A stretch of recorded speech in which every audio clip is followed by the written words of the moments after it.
to episode 7 of the Sisyphus complex solution. I had actually done this once before, but because the topic this time is, as the title suggests, is removing the socialism, my first attempt at doing this ended up going into all manner of different tangents that made it just go far too long. So I want you to understand that this is not about being a comprehensive overview of all of the elements of socialism and the tools of socialism that are operating within the government at the moment as we're going through the process. We're still dealing with the cabinet, so it's going to be relevant to the departments, agencies, commissions that are within the cabinet office only. Okay, so it's not broad strokes. I want to make that perfectly clear and try to give some level of explanation up front as to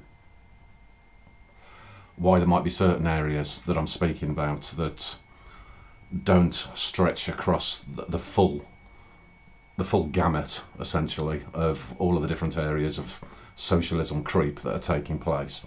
So bear that in mind. I'm sure that anybody that wants to try to levy any criticisms will be full of whataboutisms, as irrelevant as that would be.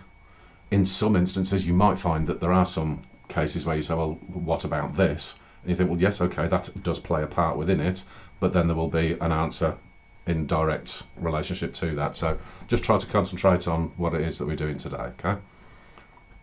So the first part that we'll get in today is the recommendations. I have come across a couple of programs this week and that's on YouTube that I will recommend for further viewing for you. The first one is from Glenn Beck. People that know me on LinkedIn that will have seen that I've posted this one up already previously, earlier on this week, last week now I suppose.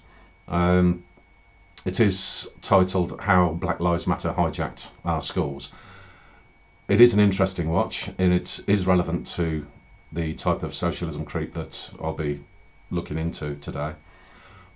Where I think Glenn is slightly off the ball is that it is very centric, obviously, in that by the title alone, as to how Black Lives Matter is using that particular method, that particular strategy, to be able to infiltrate into schools. But where he is slightly wrong is that it's not just through that organisation. Like I say, when we look at if I did have the time in one episode to go through the entire scope of it, there would be a whole range of these different movements, organisations, societies, foundations, and it's a very broad stretch. One prime example would be the one that I like to term excrement rebellion, the climate hard ones. Very similar type of scenario. So if you look at that program and you think, well, okay, I don't think it's necessarily just about Black Lives Matter, then you would actually be correct. But it is interesting to take a look and to get some understanding about it. In terms of the one at the bottom, trigonometry, I have recommended them once before. Totally mispronounced their names, but never mind. This one's interesting because of the appearance of Claire Lehman, whatever. A part of the discussion that they have around what Claire does, which is she runs this organisation called Quillette, which is essentially been set up to provide a more balanced view rather than you get from a lot of the academic peer papers, where they've largely become very political, somewhat biased, and there are problems in terms of certain scientific papers, certain opinion pieces being able to get published. So it's providing that alternative. I am signed up to the newsletter that gets a lot of the papers from there, so I do keep an eye on what they do actually publish. I'm not overly keen on quite a lot of it because there's still an awful lot of the left-leaning stuff that gets through, but it then meets the criteria that she's actually supposed to be intending to do, which is give a wider perspective, rather than, like I say, when you have a biased one that will literally just have all the left-leaning points of view. I can't honestly say that I've come across one that has all of the right-leaning points of view, but she's doing what others will not do, which is basically having an open platform for people to be able to publish their papers. The reason why this one is particularly important is because they had a conversation around empirical intelligence versus moral intelligence. Not the same thing, obviously, and it is a part of this the socialist tool pack, effectively, and that's where, when they talk about equality, they also talk about equity and things of this nature, where it's expecting that all people should be exactly the same, which is it's just not possible. Doesn't matter which side of the coin that you look at, it's not possible. She gives the example about how it's impossible for her to run a race, a 100 metres race against Usain Bolt, and expect to have the exact same results. There's no way that she'd be able to beat him. It's got nothing to do with anybody having any kind of privilege or advantage position being provided to them from some kind of systemic political bias or any other kind of influence that can enable somebody to achieve those goals. It's literally down to what that individual, what their physical makeup is, what their own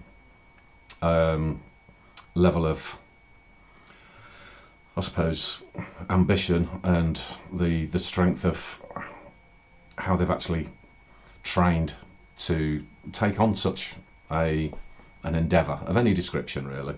So these things, they should be just basic common sense, but within this continual nonsense that you're getting from the socialists and trying to cause division by way of pointing out inequality, you can't escape the fact that certain inequalities are just natural. It's the same as like within hierarchical structures. A socialist will argue to say that, you know, that everybody has to have this collective point of view. There is no such thing, and even within a socialist structure, you will still have a hierarchy. There will always be somebody at the top saying, "Okay, this is what we're going to do. This is how we're going to do it. This is how it will be achieved. You do this, you do that, you do the other." Somebody will make those decisions. It's rare as rocking horse shit, and certainly never within a socialist or communist system that those structures exist without hierarchy. So a little bit of conversation there, and that to, you know, just to get your mind going and that, and so that you can understand some of the misuse of language, abuse of language, and abuse of intelligence, by and large, and how these types of this abuse of language to try to get people confused and to be able to make people feel like either the victim or the oppressor. It's always one or the other, and that, you know, one has got to be one or the other, and it is a nonsense and that. But people need to understand a little bit more about it and stick with the traditional empirical methods rather than, you know, I mean, the Enlightenment has not just suddenly disappeared because a bunch of lefty morons have decided that they can come up with a ridiculous argument that makes you just sit there, scratch your head and go, what the fuck are you talking about? So anyway, I wanted to just give a little bit of a shout out to those two shows. So I'm going to give a little bit of an intro to this particular part, because like I said, I'm only doing 3 of the, I suppose they're more commissions than anything else, and that within the Cabinet Office, but I want to give it a little bit of an intro to it as to why these 3 have been put together. And it is to do with, this article gives a reasonable perspective from July of last year, where somebody went into one of these socialist conferences and determined how they were developing their tactics, strategies, and how they can infiltrate various institutions and to essentially start causing disruption and division through those various strategies and tactics and so forth. And a lot of it is based on the divisions that are, as noted within this article, that around the transgender, gender, abolishing the family and things of this nature. Now, the notes that I tend to make from this are more based around a furtherance of these types of methods, which is that the divisions are based on things like religion, race, gender, and then social background, where you end up then having subsections to that, where so you've got the religious side, and that will be Christian against Muslim, and then you've got the larger perspective, which is generally from within socialism, which is the atheist side of things. I'm not particularly bothered about any of them, to be perfectly frank, and I don't think most people are. But this is, again, it's one of the areas in that where they try to use it as a division tactic to make people feel either victim or oppressor. And then within race, obviously at the moment, black versus white is the main one that they're using, but it has previously been, like I said, within the feminist movement. Sorry, that's not bloody race, is it? I'm going too far ahead of myself.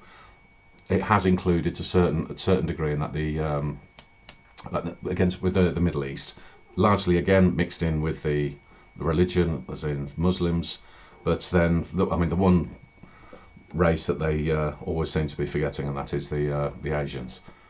I'm sure they'll get around to it. Then you have the gender, which is the male and the female, and that which has, like I say, had the feminist side of things brought into it. That was, I suppose, in many ways, and that was the first one that really took off. Within gender, you've also obviously in that you've got this the LGBT, WXYZ, and including P, and that's the important one that you need to understand. It is mentioned in the Glenn Beck video. It is one to keep an eye on, and I do have reference to it in this later on as well. So those are other areas in that where they're looking towards, again, victim, oppressor, have everybody divided up into little groups so they can try to essentially cause as much disruption as possible. And then you have the social background, which will include things like class, education, even down to your location, but predominantly around the family background. So these are all different ways of being able to try to disrupt the norm, make you think that things that were true yesterday are not true today. I think that was an expression that came from Douglas Murray, but I'll pinch it. So anyway, I wanted to give that a little bit of an intro.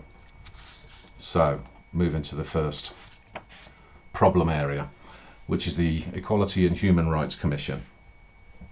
Obviously we've got the budget up there. The budget up there, and that is a slightly unusual one because I don't think that is a correct figure, especially because, as you'll see later on, there's reference between the three that I'm going to be discussing today having some level of interrelation. Now, this particular, the Equality and Human Rights Commission does actually have that budget stated for recent reports.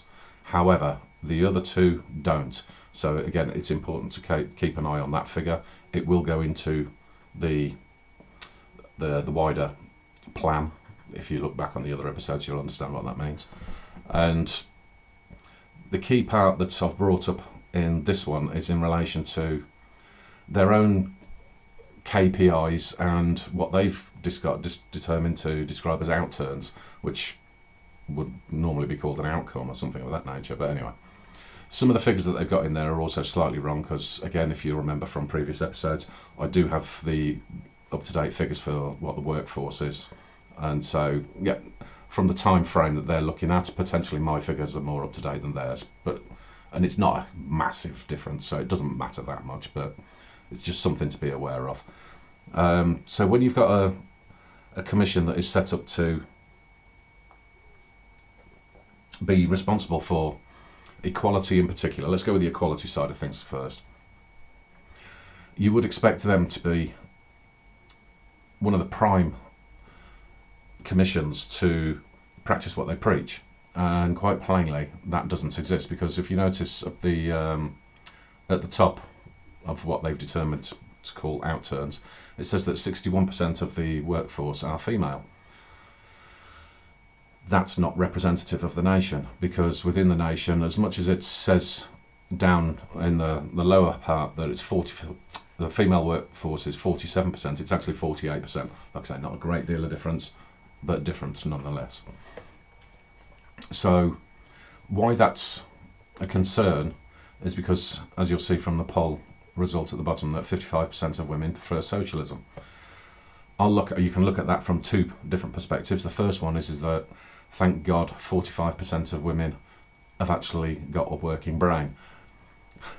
The other side of the coin there, though, is obviously that why would it be that 55% of women are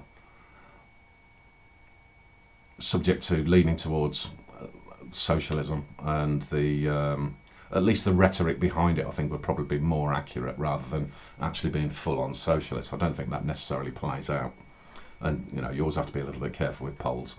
But the reason why that might be is, irrespective of all of the nonsense that these social justice warriors and whatever that will try to tell you, and all of these what are they called? I don't even know what the subject matters are, and that there's so many of them these days. But you've got like sexual studies and largely all of the ones that come out of the humanities, basically, where, like I say, they're just making up shit as they go along. Historically, factually, there is a simple fact. Females tend to be more caring, males tend to be more, I do use the term logical and that, but it's essentially, and that's a bit more focused based on the numbers and I suppose like the mechanics of things. So that's why this is why you tend to have, it doesn't matter how much anybody tries to influence it, you'll see women that will go into nursing, men will want to be a car mechanic, things of that nature, and it's really quite simple, irrespective of any nonsense that they'll try to say to the opposite. So when you've got a particular ideology that is using a lot of rhetoric that says, oh, we're going to look after everybody and that we're going to care for everybody, we're going to do this, we're going to do that, they are going to be more easily persuaded towards that. Whereas blokes would more likely to sit back and go, well, okay, that's great, how are you going to do it? What does that actually look like? What's the working system of that? Potentially in that, looking at it in a little bit more critical fashion. So to have a 61% workforce of people that are, should we say, susceptible to a vision where they've quite plainly not lived up to the results that they're looking to achieve, then it means that they're not understanding what the goal is. It's as simple as that, really. Is that sexist or whatever? Quite frankly, I don't really care, because the numbers don't lie. It's a male thing, what can I tell you?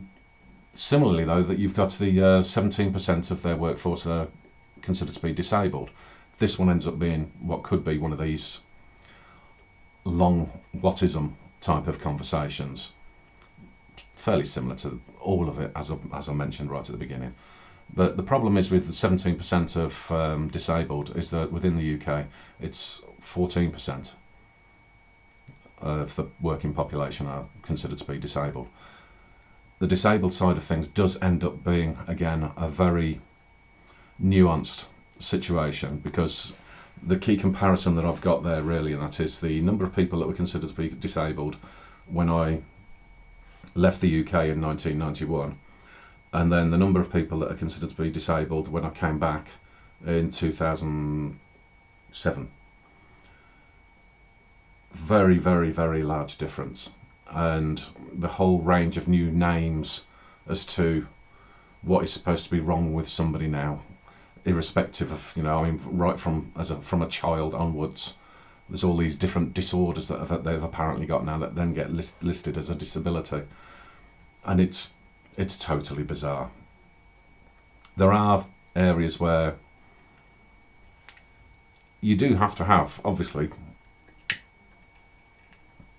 considerations around genuine disabilities, but I don't necessarily think that you have to have an equality commission based on that. I mean, this is what general laws are supposed to be about anyway.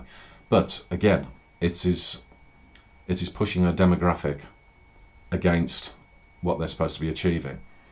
With the ethnic minority groups at 13%, that is slightly higher than the national representation, probably a better way of putting it. But it's it's a minimal difference. So it does make you wonder when you've got this push towards, again, using these tools of essentially of division. It's not being set up in terms of meritocracy. It could very well be the case that for a consideration along these lines, you could possibly end up with 80% of the workforce being female. I haven't got a problem with that. If they're the ideal people for that kind of role, absolutely fine, doesn't matter. But in that case, you can't really be having a department based around something that they're not actually following themselves. You see what I mean? It's not. It doesn't work.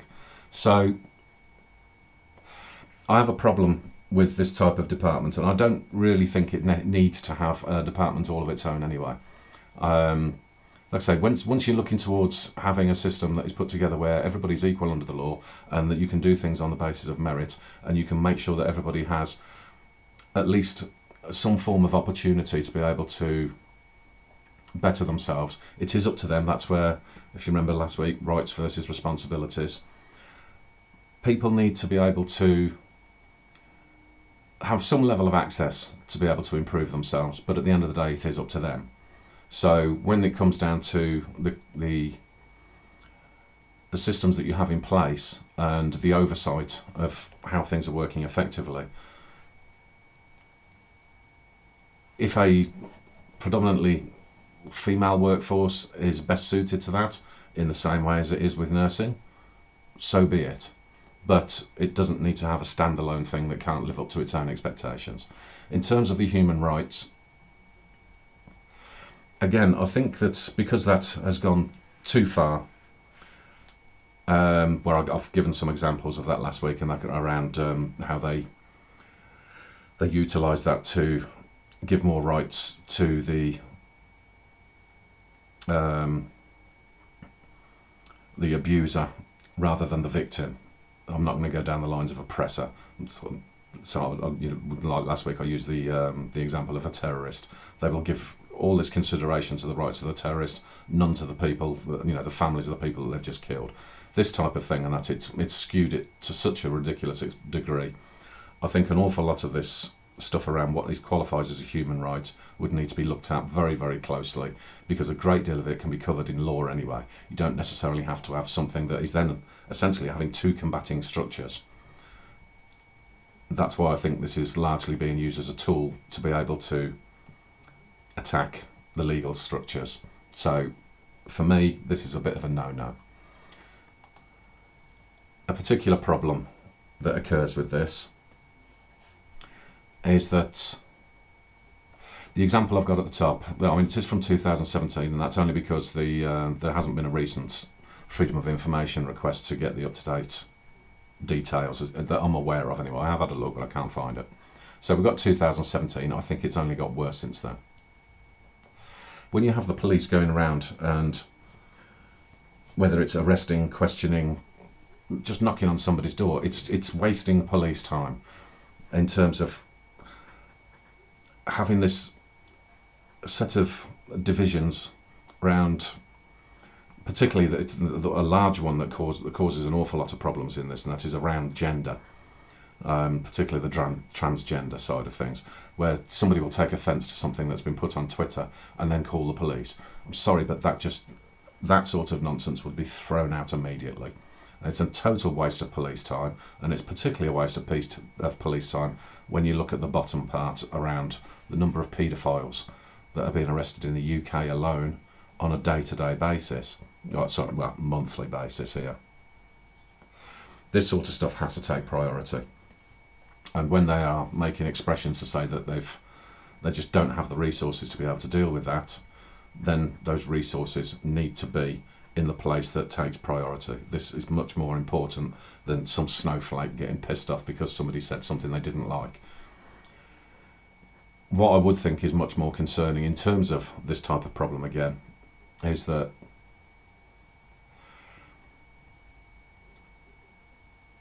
how we end up getting to a position where there are that many paedophiles. I mean, we all know about, like, you've got the Epstein scenario that is still ongoing. And a lot of people talking around, you know, the 0.1% that take the jet out to Epstein Island and that, and all, they're all the paedophiles. Clearly, with this sort of number of people, it's a much wider problem than that. And I do think, again, this socialist ideology has an awful lot to answer for in regard to this, because one of the tools that they are using, again, look to the Glenn Beck, look back to some of the stuff that I've discussed previously around the United Nations, this paedophile ideology, because it does seem to be, it's like it's formed from an ideology. It does seem to have a level of prevalence that it really shouldn't have. I genuinely don't understand how somebody could go along with this, but it's got to come from somewhere. There's got to be a source that is making it this much of a problem. I know that pornography gets an awful lot of stick around producing this kind of result. Yeah, potentially fair play on that one. I don't know. I wouldn't like to hazard a guess. It is something though that we need to be looking into, and again, it becomes a legal matter, less of a human rights. I mean, the child has the right to not be abused. That's a legal problem. It's not a human right problem. Okay. So one of the key problems that I'm trying to point out here is that when you have human rights that is being infiltrated by division politics, it can withdraw resources away from critical needs. So that's why that's the point that I'm trying to get across as to why this would need to be seriously looked at, and my recommendation to be abolished. Right, now we move into a recent thing, the Commission on Race and Ethnic Disparities, where there is no budget that has been stated. That's a nonsense, because these commissions always end up costing an absolute fortune. So there needs to be transparency around this. There needs to be some numbers allocated. There is an obvious problem with this one. And beyond the obvious, I would imagine anybody looking at this and thinking, well, okay, you've got a nation that is made up of 85% of white people. Doesn't seem to be very representative on this particular group of people. There is one further problem, which I think is actually more of a problem than the ethnic breakdown of the group. And that is the breakdown of their backgrounds. As per usual with this sort of thing, there's an awful lot of academic representation. And the worst thing that you can have, especially right now, because of the socialist infiltration into academia, is to have a whole bunch of those people on this board. Now, are they all academics that are pushing a socialist agenda? No, I don't think they are. But it still doesn't seem like a very logical thing to do. I mean, there is one of the guys on there, and that's, I think it's, which one was it? Oh, this Kunle, what a fucking name, I can't pronounce this. Olulode. Sorry, mate, if I've got that wrong. But he does seem to have been, when you look at his career path, he kind of reminds me of Token out of South Park. He seems to have had that role throughout his entire career, but never mind. The one person that seems to be a potentially logical individual to have on a board like this, on account of his work in general, his position within his community and all the rest of it, and that would be this Aftab Chugtai. That's largely because he runs a department store. He's heavily involved in his local community and that, and also understands the perspectives from looking after a business as well. So somebody like that is going to have a realistic perspective, I would hope, rather a little bit more practical than just purely academic. So I think there are some issues around this, but there is one particular issue that I really do have with this, in terms of reality not meeting the narrative as to why this is being put together again. Because let's face it, this has only happened because of the situation out in the US, which then spread over to the UK and various other countries as well. In terms of this, that death of George Floyd, I mean, why anybody over here was jumping up and down and shouting systemic racism based on the death of somebody in a completely different country is fucking beyond me. But anyway, that's the game that they're playing. So, set up a new narrative basically, because the last time they did this was in 1999, and it was called the Commission for Racial Equality previously. Now, obviously from the headline of this, you can see that they did come across a conclusion that certainly will not be acceptable in today's narrative. And it does make you wonder what's happened since 1999 to suddenly make this a reverse problem. I do point to the findings at the bottom. This the chairman, Sir Herman Ousley, I'll probably mispronounce that, but anyway. And he said, it's absolutely clear in our view that you can be black and racist. Clearly, the evidence we have shows that this is not just a white problem. So, it harks back to this problem of what was true yesterday is suddenly not true today. That can only be something that is expressed through people expressly wanting to push a particular narrative. Now, there is some backup information around this, because you can turn around and say, well, okay, well, what did actually happen between 1999 and today? Well, for one thing, the population increased by 1/6. So in 1999, the population was 58,715,854 to be precise, whereas today it is 67,922,039. and 39. So an increase of 9,206,185. So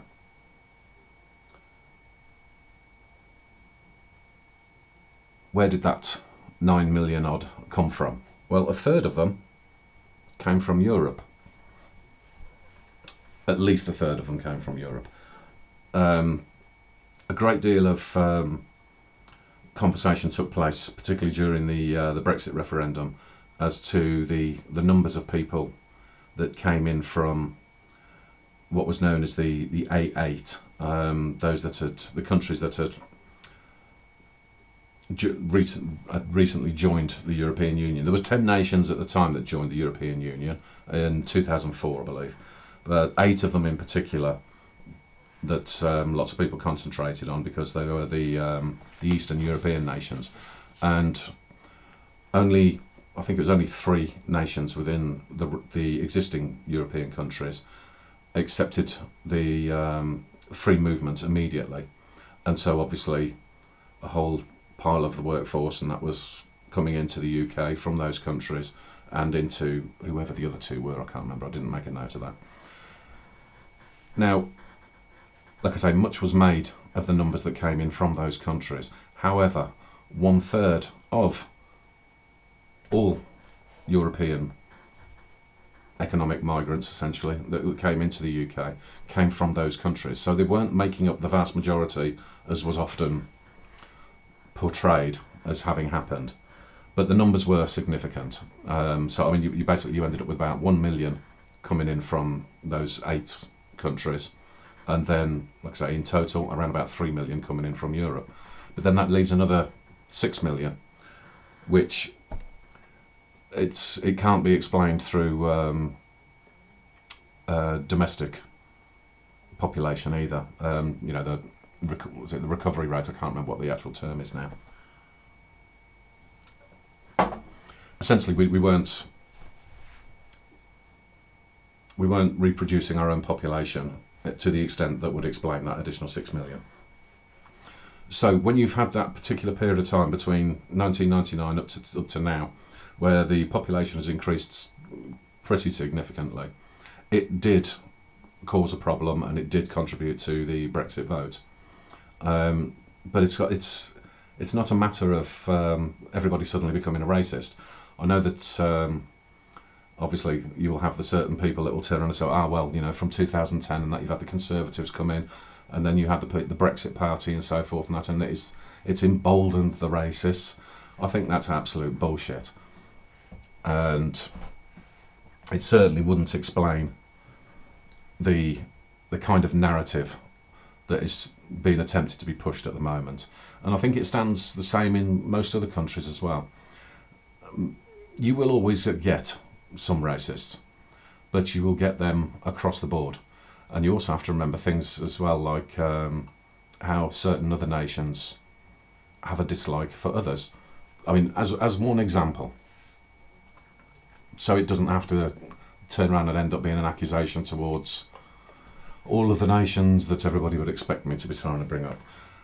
The Dutch and the Germans, they don't really like each other very much. So if the Dutch person and a German person came into the UK and suddenly had a fight because, say for example, the Dutch person had gone and punched a German and said it's because he's German, essentially you could say that that's racism. But has that got anything to do with the UK being racist? Has that got anything to do with the Dutch being racist or the German? Does that represent systemic racism? Of course it doesn't. It's just an individual and a situation at the time. You do get that with people from all different backgrounds. You will always have somebody that doesn't like somebody else. It's not systemic. Okay?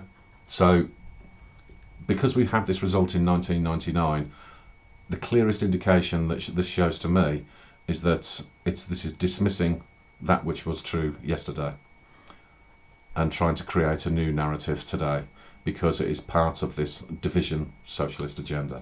Okay, so that's the basic point that I'm trying to make. Right, so let's move on because I'll take too long otherwise. Right, the Government Equalities Office. This is the budget that I'm particularly interested in, because the Government Equalities Office have not been producing their numbers, and they keep on saying that they are getting funding from the EHRC, the Equalities and Human Rights Commission. Now, there's no way in hell that is true. This figure that I've got here, and that comes from the last time they seem to have reported, which is around about 2010, there's no way in hell that they have suddenly dropped from 52, nearly 53 million to taking a portion from the 17 million of the EHRC. It's just not going to work that way. So that would require, whether it be a freedom of information or certainly further investigation. So I'm going to be taking that number for the time being, because I think that serves as a better reference rather than just putting in question marks, and it is the only available data that they have. The reason why I've gone for these pictures is because with the narrative that is being pushed at the moment, and like I say, this socialist agenda of creating division, this is what it results in. Okay, so you're not getting equality at all. What you're getting is more and more chaos. So when you've got an office, I mean, previously this wasn't under the Cabinet Office control as well. It's been shifted over because they're obviously, as part of a wider agenda, which I have referred to in previous episodes, it's being brought further up the ladder so that it can be controlled a little bit further. And like I say, when it's purely creating these kinds of outcomes, and the sort of idiocy that you do find, there's the particular picture that I have there, and that of the three white girls holding up a "Silence is Violence" with "Black Lives Matter" written on it. Three white girls holding up a banner for Black Lives Matter. I mean, this is how fucking idiotic these socialists are, and how condescending that is as well. Because it doesn't, it is spoken by a number of people these days now, and that is how you get these scrawny white socialist bloody teenagers telling a black person how their life matters and how they're there to protect them. I mean, it is condescending, and it is borderline. They are basically the racists. So what these people don't understand as well is that the particular form of socialism, which is their perspective is that it is the step of socialism, communism. What they don't understand is that they are being the useful idiots, and what they don't understand is they are setting themselves up and setting up the groups that they claim to be supporting for another ideology which really does not have the best of intentions, because it doesn't seem to occur to them to ask why it is that you're ending up with some rather large organisations that are providing funding to all of these divisive activities. When you consider that most of the corporations, the large corporations in particular, and the large foundations and individuals that are assisting them in being able to undertake these types of activities, they don't question why it is that that's happening. They don't seem to understand that the very people that they claim to have been against and fighting against are actually assisting them. And it hasn't occurred to them that those very people, yes, they do have a form of socialism in mind, but it's not the same socialism that they think it is. It's more in line with a German 1930s form of socialism. And if they think that they're going to be doing black people, Asian people, whatever kind of victim group they're trying to form, if they think they're going to be doing them any favours, they're not. And they're not because come the time, should they ever get their way, which personally I don't think they will, but should they ever look towards getting anything remotely like their way, these are the sorts of people that, well, essentially put it this way, if you are one of these people, take a look in your history books as to what a useful idiot is and what happens to a useful idiot at the end of their usefulness. Okay, and then you have the groups themselves that do make up the minority. You will find that your bedfellows, your best bedfellows, are the general public, the general person, the ones that they're trying to actually create a problem, a false problem with. Because when you are a minority, should the shit hit the fan, guess who gets targeted? It literally is setting them up for a very nasty outcome.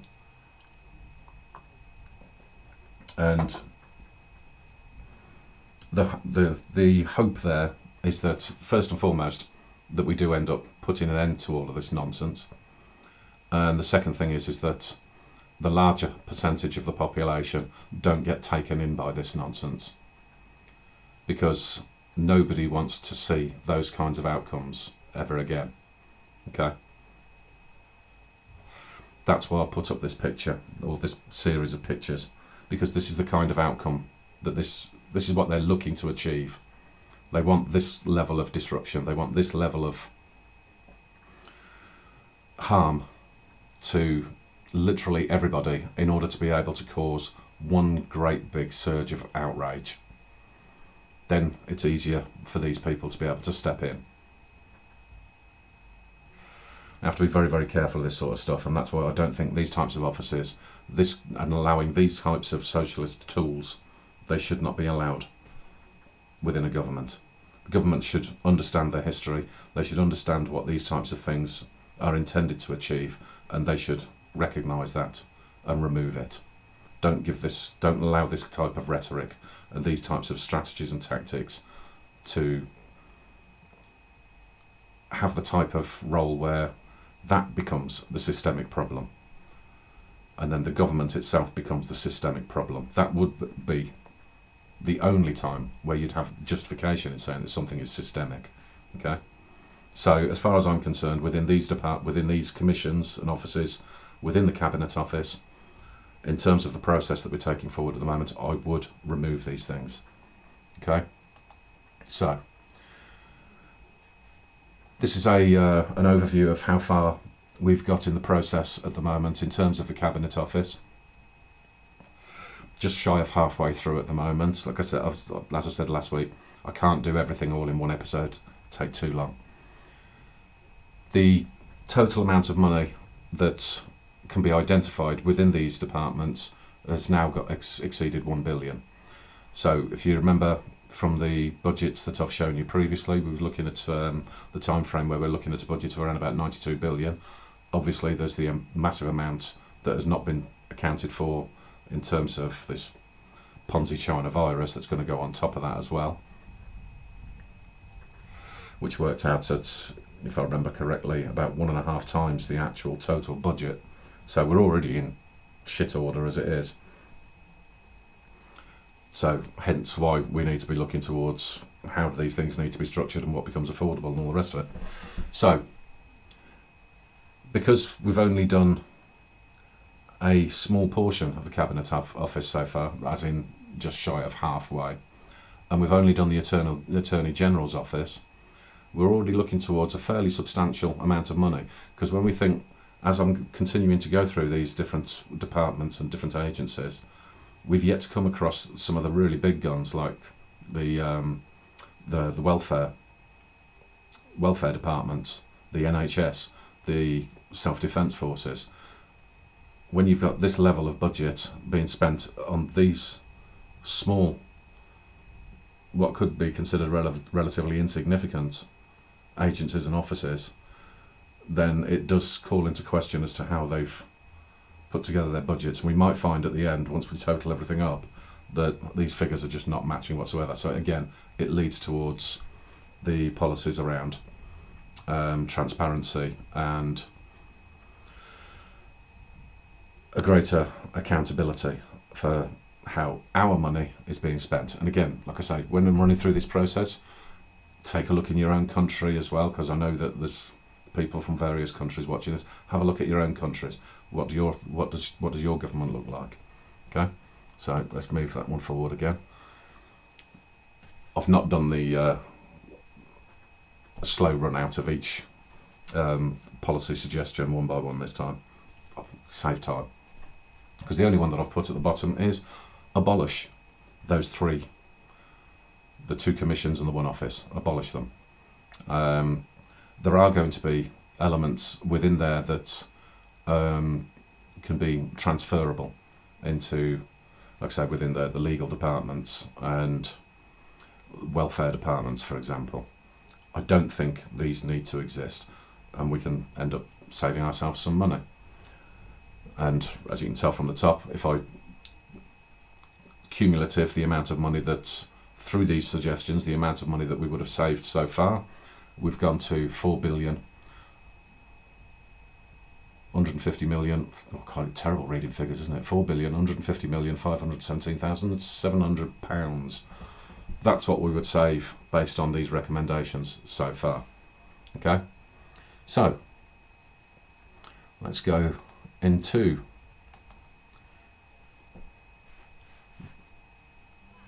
fuck off! EFP you are, you cheeky fucking twat! Mine and yours favourite, the fuck off to the United Nations and World Economic Forum. And I'm going to continue the theme around socialism and how it needs to be removed. Now, what we've got here is one that a lot of people possibly won't be very familiar with. The United Nations Research Institute for Social Development. Now, in terms of this one, and I'm going to do another one from the United Nations as well, this one, I'm only concentrating on the people that are heading the organisations. I'm not breaking down in the same way as I am with the government. I'll do that at a later stage. So, this particular person, Paul Ladd, doing his best impression of Vic Reeves, is a bit of an unusual person, and he's quite plainly a Labour Party socialist. Not only from his previous advisory position to the Labour government in 2004-2005. The strange thing about that is that he was giving this advice at that particular time prior to having actually undertaken his masters, and then somehow being, quite strangely, being awarded an honorary doctorate at the University of Warwick, something that I personally find a little bit offensive. because that's my neck of the woods. Though the slight get-out clause that I have there is that University of Warwick is located in Coventry and not in Warwick. So this particular individual is full on with all of the bullshit. And I mean, anybody that would actually accept something that is called the International Geneva Gender Champion. I mean, honestly, if you was told that somebody was offering that as a position to put on your CV, you'd surely tell them to go fuck themselves, wouldn't you? I mean, it's a ridiculous thing to call yourself. But anyway, where he has undertaken a couple of parts that I want to highlight is that when he first joined with this particular UN tentacle, he went out and did a speech together with Francois Hollande, who is, if you may remember, a socialist. And they put out a speech based around having a social and solidarity economy, whatever the fuck that's supposed to mean. Now, this is something that was, like I say, I mean, from this particular department, I don't really see what that's got to do with them. This isn't, nobody from any nation has turned around and asked for advice on that from the United Nations. So why are they developing a program like that? I mean, he's gone even further. Quite recently, July of this year, calling for wealth taxes, a very typical socialist ideology policy suggestion. It's the sort of thing that you get from people that are all socialists, and the thick people that don't seem to understand that wealth taxes essentially lead to poverty.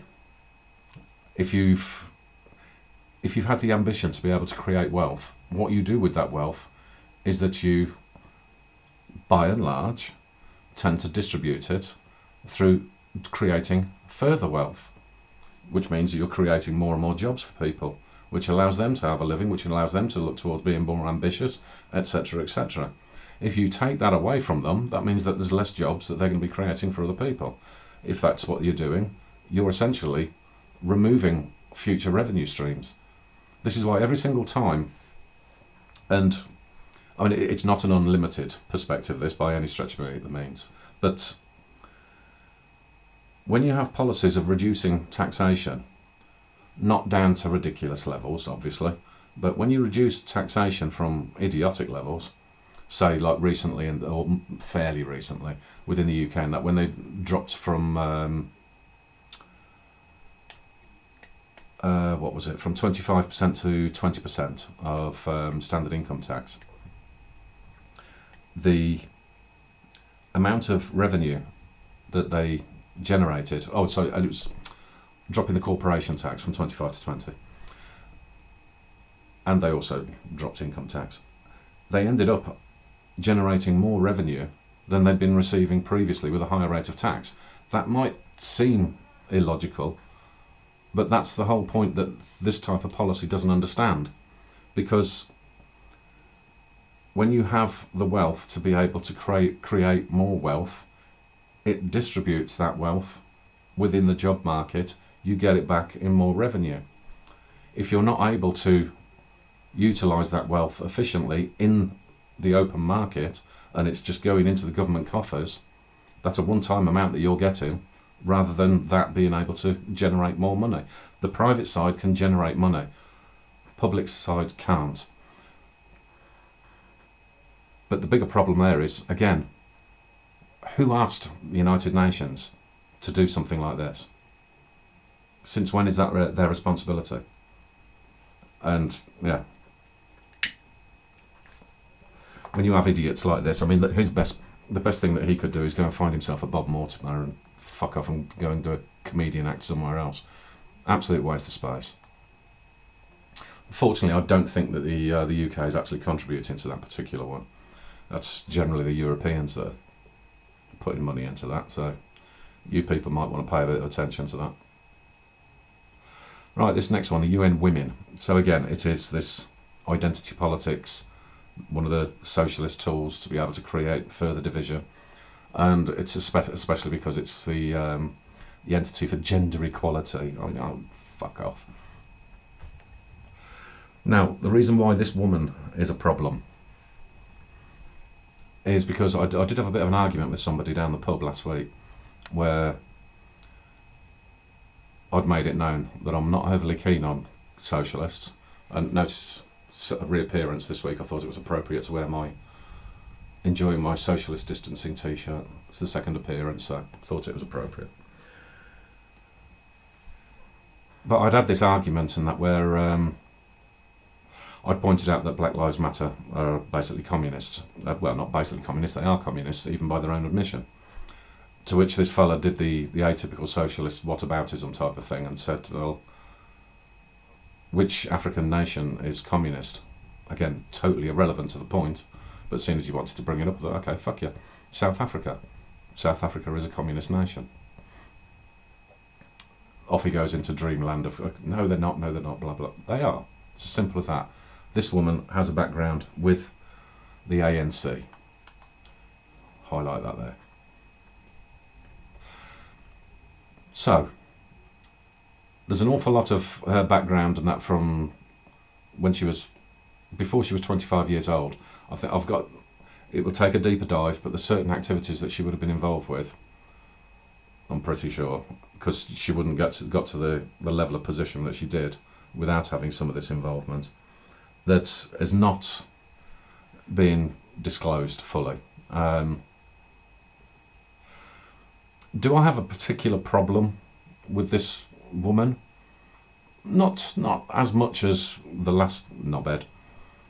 One thing that she does have in common, by the way, with Mr. Knobhead, is that she also got her doctorate, though she did actually, apparently, earn it rather than him being given it for whatever reason. She got it from the University of Warwick. So, University of Warwick, what the fuck are you playing at? Something wrong there. But then I will be pointing to a few other things to do with the University of Warwick at another later stage when I get into the appropriate departments. But anyway, for the time being, what we have to understand is, once again, it is somebody of a communist background and continuing communist relationships that are being put in these positions within the United Nations. It's a common theme within most of their little tentacles that they're doing. The other part that I highlighted in terms of the practicalities as to how you can understand as to what kind of communist policies that they've been implementing within South Africa is the one that she was involved with, and that around the New Order mining rights. This is something that I came to understand a certain number of years ago. I can't remember exactly when it was, around gold mining in South Africa, where one of the key problems in order to be able to do the mining in South Africa was that you have to make contributions, shall we say, to the ANC. That was a bit of a no-no. I mean, in terms of organisations going into places like South Africa and gaining access to their minerals, there are problems, and this is why I tend to be a little bit more reserved in terms of somebody like this woman, who I do have additional information on, by the way, but I'll go into that in a sec. The reason why I'm a little bit more reserved is because a lot of companies and individuals and so forth, and particularly the United Nations itself and various other NGOs and so forth, they do take the piss out of places in Africa, including South Africa, and it continues to this date. So I do tend to worry about these types of individuals and that being taken out of South Africa and put into these kind of positions, and that because, again, to me it strikes me that once again they're being used, they're being set up as another useful idiot. So like I say, there's that little bit of reservation there. Now, in terms of that mining rights, I would understand in terms of them being able to benefit themselves at a time when they need it, by having certain level of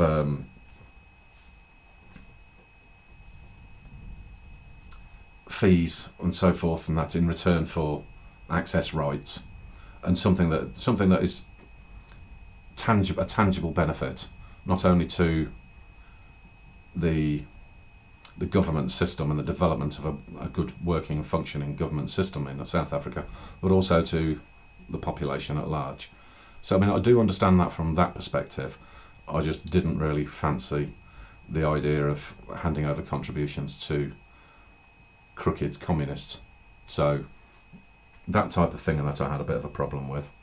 Now, she does also have a bit of a record herself, which, if again, with everything that I've been saying today, and that the links are all going to be put in the description, and there is going to be a link that you can look at around this woman on the Wikipedia page, which shows a couple of the controversies. Now, in terms of the controversies themselves, one of them was around what looks like a petrol, so basically an oil company, in terms of payments being made again to the ANC, kind of following the same scenario as I talked about around the mining rights, where she was directly linked to it. Again, it's one of these situations where I've investigated myself, or my brother-in-law has investigated me, and I found to be doing nothing wrong.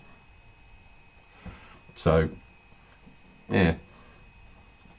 There is another part as well, and that goes into quite a bit of detail, which I'm not really going to go into that much, in terms of her using the 4 million South African rand, which works out at around about 180,000 UK pounds, to have a holiday in the UAE, and that's all paid for through the government. She's had further controversies that have taken place in terms of what she's entitled to, benefits subsequent to leaving the South African government and then taking up this useful idiot role at the United Nations.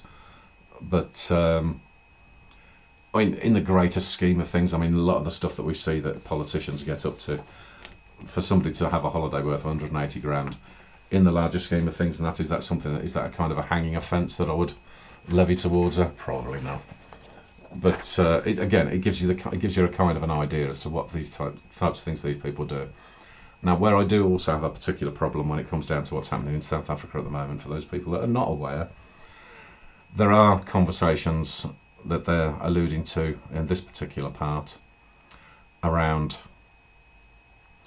their very specific targeting of the Boers. Now, lots of people that make the accusations around the United Kingdom's involvement with South Africa historically does rather forget the Dutch involvement, and the Boers are the Dutch. Now, they live on particular land at the moment in South Africa that is home to an awful lot of resource. Now, they are generally using that land at the moment for general farming, predominantly cattle and things of this nature, but there are known resources there, and so there is certain plans that have been put afoot between the United Nations and South Africa to be able to gain access to that land, and that is resulting in an awful lot of the slaughters that are going on right now. Literally rapes, chopping people up, all this sort of stuff. And I mean, the level of international ignorance as to what's taking place out in South Africa right now, and that is absolutely incredible. As much as a lot of people don't like Katie Hopkins, I'll give her an awful lot of credibility for the fact of how vocal she's been about this particular issue. But it gives you some kind of an indication as to what kind of people it is that you're dealing with. And then one final nail in the coffin in terms of any denial of them being communist. They are literally working hand in hand. I mean, you've got the picture sat there and that with Xi Jinping, I think his name is, sat down with the leader of the ANC. They are working on programs together with the Communist Party of China. They are looking to emulate an awful lot of the systems that are in place in communist China. They have a very similar ideological bent. They're working hand in hand with them. So anybody out there that turns around and says, oh, the ANC, they're not communists. I mean, seriously, fuck off. Right, so get into the last bit. Give a little bit of attention to the World Economic Forum. And seeing as we're going on the socialism side of things, particularly I thought I'd go along with a massive hypocrite and go with Unilever, particularly because of the nonsense that's been going on lately, and that from Ben and Jerry's, and how everybody's a racist apart from them. Not quite true, really, is it? When you understand the settlement that had to be made because of the mercury poisoning out in India, that was a very major story in India that went on for a very, very, very long time, where Unilever were denying all responsibility. And the fact that it wasn't quite so well known around the rest of the world is something of an indication as to how the system tends to be set up by certain parties who will becall all manner of things in the developed world, whilst at the same time essentially using these types of socialist strategies of deflection. Look over there to this place where there actually isn't a problem. Well, there's one that we've just created out of nothing. And that's why they tend to always use invisible problems that you're supposed to be getting outraged about. So, like I said, with polar bears in the bloody Antarctic or something like that, where you're not going to go. So you can go, they can just come out with any bullshit that they want about it, and you're all sitting there going, oh my god, the poor polar bears, and there's fuck all going on. They'll go on about all the racism that happened 300 years ago. It's like, well, what the fuck do you want me to do about 300 years ago? They hold up something that is irrelevant, something that is not tangible, and they want everybody to be distracted by that, whilst they will go into a place like India, and predominantly they do this sort of stuff out in Africa as well. They will quite happily undertake all manner of atrocity. So for these people to be virtue signallers is really not wise. Within Europe itself, you see that between themselves and Procter & Gamble, they'd operated a price fixing scam across Europe. Well, considering a large part of the nonsense that they do in ripping people off and deflecting from what they're doing, and that takes place in those types of countries anyway, then it's no surprise that they would actually try to pull the other one there as well. And then the other really rather unusual one that I've not seen announced very much in the media, around one of their cosmetics brands and their specific targeting of a journalist, basically, who refused to promote one of their skin whitening brands in Sri Lanka. So, when you've got Ben and Jerry's jumping up and down calling everybody racists, and yet you want to whiten their skin in Sri Lanka. Pot meat kettle.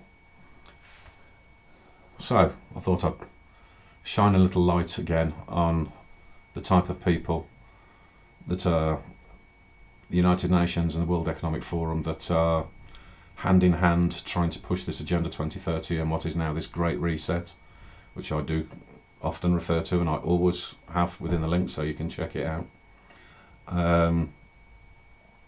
For these people to think that they are the cream of the crop that should be running a world government and telling everybody what to do, I would suggest not. Okay, I think we can do a much better job than they can.